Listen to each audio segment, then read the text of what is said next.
तो hello everyone. तो प्यारे साथियों, आई होप कि आप लोग स्वस्थ और मस्त होंगे। तो प्यारे साथियों, जैसा कि आपको बताया था कि हमारा टॉपिक जो था सरफेस एरियाज एंड वॉल्यूम्स, वो हमारा एंड हो गया। तो हमारा नया चैप्टर चालू हुआ है स्टैटिस्टिक्स, मतलब सांख्यिकी। हमारा नया चैप्टर शुरू हुआ है सांख्यिकी। तो प्यारे साथियों, काफी बेहद इंपॉर्टेंट क्वेश्चन यहाँ से आपको एमसीक्यू क्वेश्चन भी 1 नंबर के देखने को मिलते हैं, और 4 नंबर में लॉन्ग क्वेश्चन और लघु उत्तरीय भी प्रश्न देखने को मिलते हैं। तो प्यारे साथियों, आज हम लोग अपना चैप्टर शुरू कर रहे हैं सांख्यिकी। बहुत ही बेहद शानदार तरीके से सांख्यिकी हम लोग पढ़ेंगे, एकदम शॉर्ट ट्रिक के साथ। तो प्यारे साथियों, सांख्यिकी में सबसे पहले हम पढ़ेंगे सांख्यिकी की क्या 2 प्रकार के इसमें आंकड़े होते हैं। एक अवर्गीकृत आंकड़े होते हैं, एक वर्गीकृत आंकड़े होते हैं। अवर्गीकृत जैसे होते हैं 2, 4, 6, 12, 15, ये हमारे क्या है, अवर्गीकृत आंकड़े हैं। और वर्गीकृत आंकड़े हमारे क्या होते हैं, जैसे ये आपको दिया है एक, इसमें आपको क्या प्राप्तांक दिया है, जैसे 2, 4, 6, 8, 10 दिया है, और उसका आपको बारंबारता भी दिया है, कितनी, 3, 1, 5, 2, 0।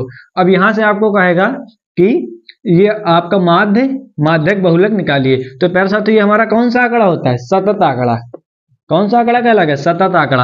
अभी आपका एक टाइप का क्वेश्चन आता है कि आप वर्ग अंतराल से, आपको दिया होगा वर्ग अंतराल दिया होगा 0 से 10, 10 से 20 और 20 से 30, और आपको बारंबारता दी होगी 5, 7 और 4। क्या दिया होगा, अब ये दिया होगा आपको वर्ग अंतराल दिया होगा, कहेगा कि आप माध्यक बहुलक ज्ञात कीजिए। तो प्यारे साथियों, आपका आता है एक आता है, ये भी कौन सा आंकड़ा, हमारा सतत आंकड़ा है ये। अब आता है कि असतत आंकड़ा कौन सा होता है, जैसे क्या 0 से 10 और 11 से 20 और 21 से 30। क्योंकि देखो यहां से जो शुरू हो रहा है आंकड़ा, देखो 0 से 10 शुरू हुआ आंकड़ा, 0 से 10 शुरू हुआ, 10 से फिर 20 शुरू हो गया, और फिर 20 से फिर 30, और यहाँ आप देखिए अंतराल देखो कहां से जा रहा है, 0 से 10, यहां से अंतराल समाप्त हो गया, और शुरू कहां से हो रहा है, 11 से 20, 11 से 20, यहां से अंतराल क्या हो रहा है, शुरू हो रहा है। फिर आंकड़ा देखिए 21, फिर देखो 20 से एंड होगा, फिर 21 से 30। तो यहां जहां से अंतराल क्या हो रहा है, शुरू हो रहा है, वह जहां से अंतराल समाप्त हो रहा है वहीं के बाद शुरू हो रहा है। तो यह इसको हम क्या बोल सकते हैं, कॉन्टिन्यूअस। इसको हम क्या बोल सकते हैं, क्योंकि कंटिन्यू चल रहा है, 0 से 10, 10 से 20, 20 से 30, 30 से 40, क्योंकि ये क्या है, इसको हम बोल सकते हैं कॉन्टिन्यूअस। क्या, सतत आंकड़ा, कॉन्टिन्यूअस। इसको देखो यहां से कहां चला, 0 से 10, फिर 10 से यहाँ एंड हो गया, फिर 11 से चालू हो, फिर ये 21। तो इसको हम असतत आंकड़ा बोल सकते हैं। तो इस जहां से शुरू हो रहा है, जहां से एंड हो रहा है, वहीं से दूसरा आंकड़ा शुरू हो रहा है। तो प्यारे साथियों, हम इसको सतत आंकड़ा बना लेंगे। अब हमारा मेन जो क्वेश्चन हमारे पूछे जाते हैं, कहां से आते हैं, माध्य, माध्यक और बहुलक। तो प्यारे साथियों, माध्य, माध्यक, बहुलक के बारे में आगे जानने वाले हैं। हम लोगों ने क्या, माध्य निकालना सीखेंगे। क्या, माध्य निकालना सीखेंगे। माध्य निकालने की 3 विधि होती है। माध्य निकालने की आपकी 3 विधि होती हैं। एक होती है आपकी कौन सी, प्रत्यक्ष विधि, दूसरी होती है कल्पित विधि, और तीसरी आपको होती है पग विचलन विधि। कौन सी होती है, पग विचलन विधि। अब सबसे पहले अवर्गीकृत आंकड़ों के लिए, अवर्गीकृत आंकड़ों आप लोगों ने क्या पढ़ा था, 2, 4, 6, 15, 3, 10, ये हमारे कौन से अवर्गीकृत आंकड़े होते हैं, कौन से अवर्गीकृत आंकड़े होते हैं। अवर्गीकृत आंकड़ों में कैसे निकालते हैं, पदों का योग बटे पदों की संख्या।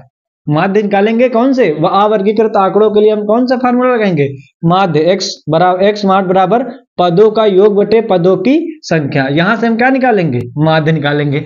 अब आता है कि वर्गीकृत आंकड़ों के लिए, वर्गीकृत आंकड़ों के लिए कैसे निकालेंगे, जब आपको वर्ग अंतराल दिया रहेगा, सतत आंकड़े दिए रहेंगे, कौन से, वर्ग अंतराल, बारंबारता दिया रहेगा, तो उसमें कौन सी विधि लगाएंगे, उसमें तो हम ये विधि लगा नहीं देंगे। अभी जो हम लगाएंगे सवाल इस विधि से, वो भी लगा देंगे हम लोग। आप लोगों को सवाल जब एग्जाम्पल कराएंगे तो आप लोग देखना। अब वर्गीकृत आंकड़ों के लिए हम देखेंगे कौन से, हमारी प्रत्यक्ष विधि। अब प्रत्यक्ष विधि से आपको कहेगा आंकड़े दे दिए रहेंगे, संचयी, बारंबारता, वर्ग अंतराल, कुछ भी दिया होगा आपको, क्वेश्चन दिया होगा, आप कहेगा कि आप प्रत्यक्ष विधि से माध्य ज्ञात कीजिए। तो प्रत्यक्ष विधि से माध्य कैसे निकालेंगे हम, क्या रहेंगे, सिग्मा। ये सिग्मा क्या होता है, ये हमारा सिग्मा मतलब ये, इसका मतलब क्या होता है, जोड़। सिग्मा का मतलब क्या होता है, हमारा जोड़ होता है। सिग्मा fx अपान n, ये हमारा सूत्र क्या होता है, प्रत्यक्ष विधि का सूत्र क्या होता है, सिग्मा fx अपान n। और जहां n क्या है, बारंबारता का योग, जहां n हमारा क्या है, बारंबारता का योग होता है, और सिग्मा का मतलब ऐड होता है। सिग्मा fx का मतलब सिग्मा का मतलब जोड़। सिग्निफिकेंस। अब जहां n हमारी बारंबारता का योग, ये हमारी प्रत्यक्ष विधि से अगर पूछेगा तो फार्मूला लगा देंगे और हमारा निकल आएगा माध्य। अब कहेगा कि आपकी दूसरी विधि आपको होती है कल्पित माध्य विधि। अब आपको क्वेश्चन में दिया रहेगा कि नहीं प्रत्यक्ष विधि से नहीं, कि कल्पित माध्य विधि से आप माध्य ज्ञात कीजिए। आपको आंकड़े दे रहेंगे कि कहेगा आपको कल्पित माध्य विधि ही लगानी है और उससे हमारा माध्य ज्ञात कीजिए। तो इसका फार्मूला हम लोग क्या होगा, फार्मूला पता होगा तभी तो हम लोग निकाल पाएंगे। फार्मूला हमारा क्या होता है, x बराबर क्या होता है a plus sigma F D upon N. Formula हम कौन सा लगाएंगे, x बार बराबर सिग्मा a plus sigma F D upon N, ये फार्मूला लगा देंगे। जहां a देखो क्या है, a क्या है कल्पित माध्य, a हमारा क्या होता है कल्पित माध्य होता है, और d बराबर क्या होता है x माइनस a, d बराबर हमारा क्या लगेगा x माइनस a लगा देंगे हम, तो हमारा d का मान पता चल जाएगा। ठीक, अब आता है आपकी तीसरी विधि आती है पग विचलन विधि। पग विचलन विधि कौन सी होती है, देखो x बार बराबर a plus sigma F U upon N into H. क्या होता है x बार बराबर a plus sigma F U upon N into H. अब जहां h आपका क्या होता है, h देखो वर्ग की सीमा होती है, आपको वर्ग अंतराल दिया होगा, वर्ग अंतराल दिया होगा वहीं से आपकी h निकलेगा, h वहीं से निकलेगा वर्ग की सीमा।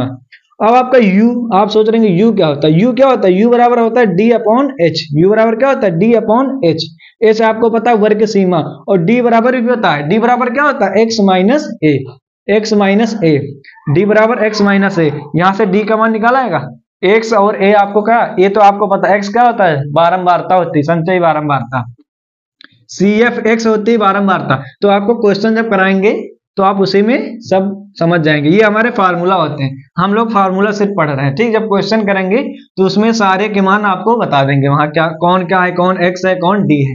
ठीक है, तो ये आपका u बराबर क्या होता है d अपॉन एच, और d बराबर भी आपको पता है x माइनस a होता है। तो प्यारे साथियों ये हमारी तीन विधि होती है माध्य ज्ञात करने की, कौन सी, प्रत्यक्ष विधि, कल्पित विधि, पग विचलन। आगे हम पढ़ेंगे माध्य, माध्यक और बहुलक पढ़ेंगे आगे। तो अब हम लोग आगे पढ़ेंगे, माध्य पढ़ लिया, पढ़ेंगे माध्यक और बहुलक।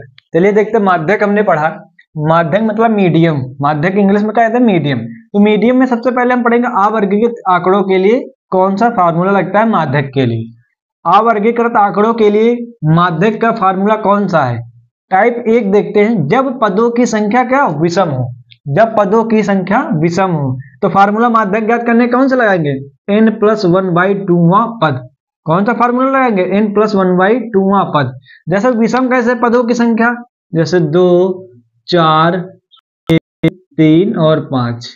देखो कितने पद हैं, 1, 2, 3, 4, 5 पद कितने 5, तो ये क्या है विषम, पदों की संख्या कितनी है विषम 5 पदों की संख्या है विषम है। तो हम फार्मूला माध्यक ज्ञात करने कौन सा लगाएंगे, n+1/2वां पद, ये फार्मूला लगा देंगे तो हमारा माध्यक निकल आएगा। अब हमारा टाइप 2 आएगा, प्लीज बताएगा जब पदों की संख्या सम हो, इसी में हम एक पद और बढ़ा दें, क्या कर दें 2 कर दें, तो पद यहाँ टोटल कितने हो गए 6, कितने हो गए 6, 1 2 3 4 5 6 पद हो गए। तो हमारी पद कौन से सम पद हो गए, कितने कौन से पदों की संख्या कौन सी सम है। तो देखो जब सम होगी, जब पदों की संख्या सम होगी तो कौन सा फार्मूला लगेंगे माध्यक ज्ञात करने के लिए, तो n/2वां पद प्लस n+1/2वां पद। कौन सा फार्मूला लगाएंगे, ये वाला फार्मूला लगाएंगे।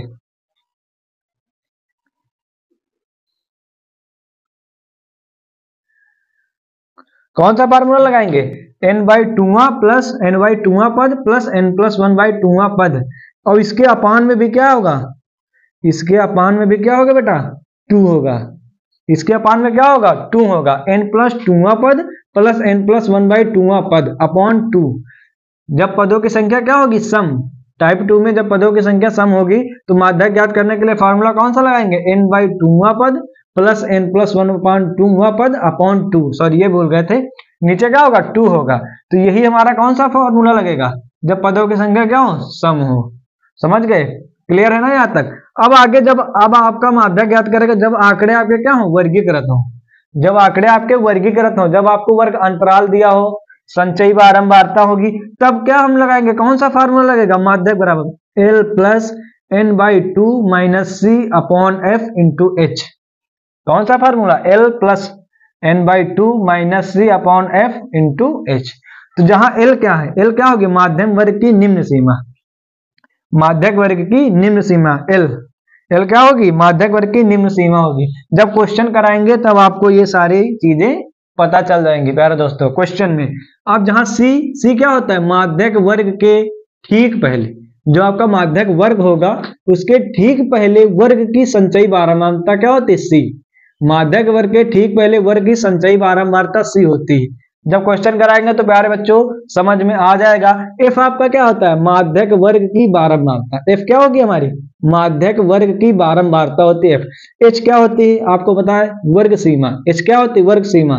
तो H बराबर क्या होता है? ऊपरी सीमा माइनस निचली सीमा, मतलब निम्न सीमा। ऊपरी सीमा माइनस निम्न सीमा। जैसे वर्ग अंतराल आपको दिया होगा, जैसे 20 से 30, ये आपको दिया वर्ग अंतराल, तो इसमें कौन सी? ये हमारी कौन सी? ऊपरी सीमा और ये निम्न सीमा। तो अब घटा देंगे इन दोनों को तो क्या आ जाएगा हमारा? H। वर्ग सीमा आ जाएगी H। 20 कौन सा? ये 30 से 20 कर लो, कौन सा होगा? ये 30 से 20, 30 से 20। तो हमारा कौन सा? ये ऊपरी सीमा, ये निम्न सीमा। जब 30 से 20 घटाएंगे तो हमारा क्या आ जाएगा? H। वर्ग सीमा आ जाएगा। ठीक, यही होता है हमारा। जब क्वेश्चन कराएंगे तो आपको ज्यादा समझ में आ जाएगा। ये हमारा था क्या? माध्यक। ये हमारा तो क्या था? माध्यक, मतलब मीडियम का ये फार्मूला होता है।